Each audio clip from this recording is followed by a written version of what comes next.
welcome back in my channel Feby Wulandari.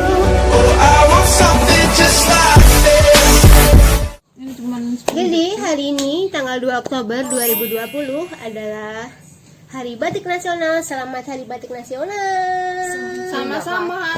Siapa yang nggak pakai? Aku batik. Tapi aku pakai etnik, bro. Etnik itu sama nggak sih sama batik? Sama-sama budaya. Bedanya apa nih? Bedanya ini lebih bagus dari itu. Ini lebih bagus dari itu. Ini lebih bagus dari itu. Berhubung masih nuansa batik sama-sama budaya, gimana nih? Hari ini kan lagi ada salah satu entrepreneur muda yang ada di Hong Kong. Siapa tuh? Yang dimana beliau ini sudah memiliki usaha sendiri bernama Umah Etnik. Kita panggil Rofi.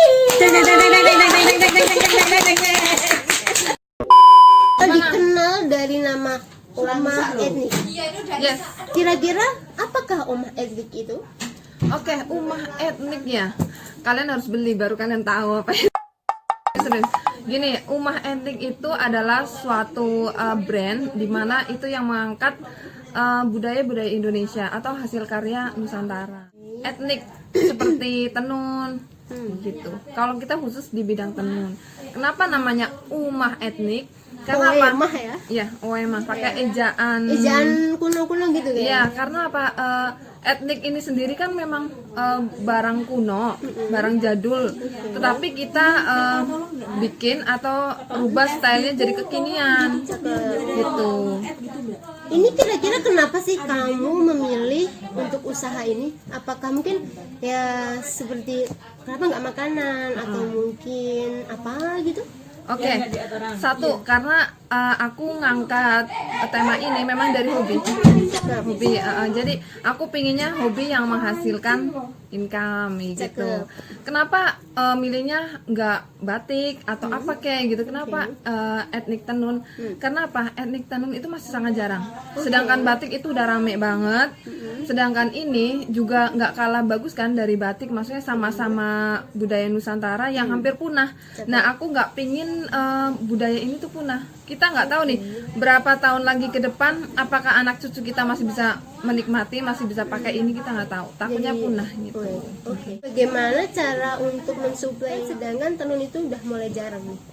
Sebenarnya tenun tetap ada, cuman dari produksinya sendiri kan emang lama banget gitu. Bisa 3 bulan, bisa 8 bulan nih gitu. Itu baru jadi satu lembar kain. Jadi itu yang membuat suatu karya ini mahal dan harganya juga nggak murah. Untuk marketingnya sih cukup simpel ya, karena kita hidup di era digital. Otomatis yang paling mendukung itu pasti via online. Nah, dari via online itu ya kita bikin digital marketing lah. Kebetulan aku bisa bikin website, jadi aku bisa manfaatkan situs itu untuk berjualan agar bisa menjangkau customer lebih luas dari website, dari IG, dari fanpage, dan juga nggak lupa kalau offline juga bisa dibantu teman-teman reseller kayak gitu. Untuk saat ini apakah udah ada toko atau gimana nih? Belum, karena umurnya itu masih 1 tahun. Nah, waktu aku membentuk ini pun aku tinggalnya masih di Hong Kong dan sekarang belum balik. Insya Allah doain aja, semoga bisa bikin offline-nya ya. Kalau nanti udah pulang. Kira-kira nih kalau bahas nominal kayak mana? Nominal ya, nominalnya bisa 2 kali lipat dari gaji Hong Kong kayak gitu aja ya. Iya, jadi alhamdulillah banget. Tapi dibalik itu semua kan kita nggak serta merta dapat gede gitu dari awal, dapat berapa gitu, kita sabar ngebangun, ada jatuh bangunnya juga, dan yang penting kita telaten dan tetap semangat gitu. Semangat lebih penting daripada modal. Karena apa? Modal banyak tapi nggak semangat juga hasilnya nol. Tips memilih Bisnis supply yang aman. supplier yang amanah. Oh, sebenarnya gimana ya? Kalau dalam hal ini sih aku banyak lancarnya ya dalam bisnis ini. Ya, jadi pertama sih emang aku kan milih supplier yang ya pokoknya kenalan dulu sama mereka.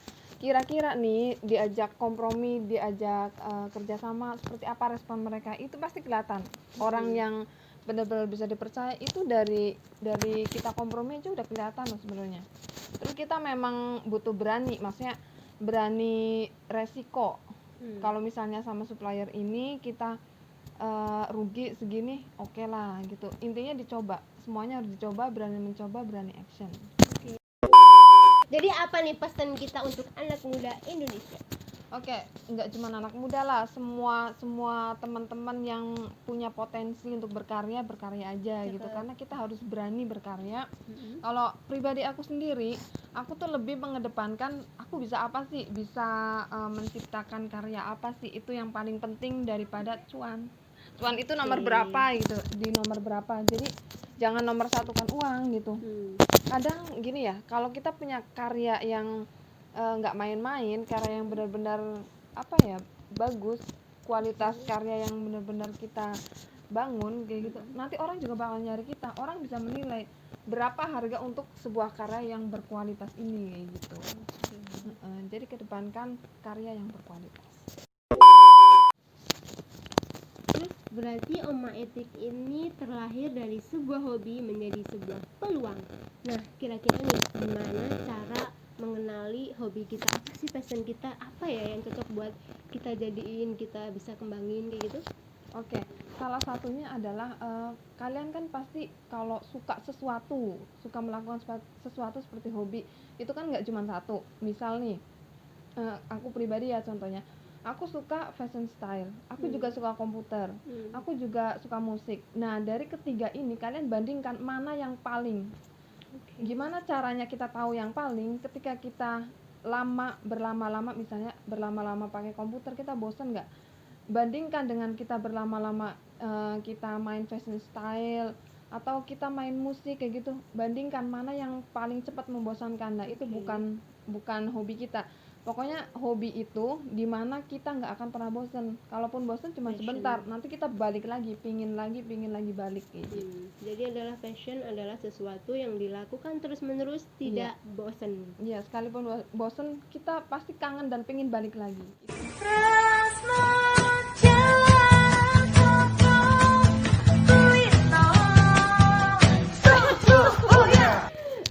Terima kasih untuk ngobrol santainya hari ini, semoga bermanfaat. Jangan lupa juga subscribe Rofi TV channel aku ya. Thank you. Dadah.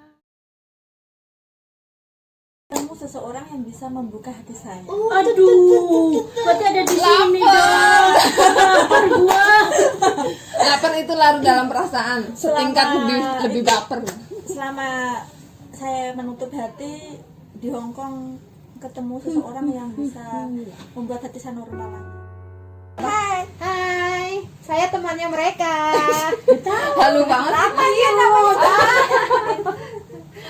Nama saya Fitria Marini Jamto. Jamto? Facebook saya. Yes. Jamto, Yes.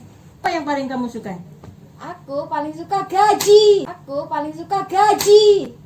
Sama gaji. Gaji sama. Kita normal guys. Gak duit. Nah, kan kita emang jauh-jauh kesini kan yang dicari apa coba?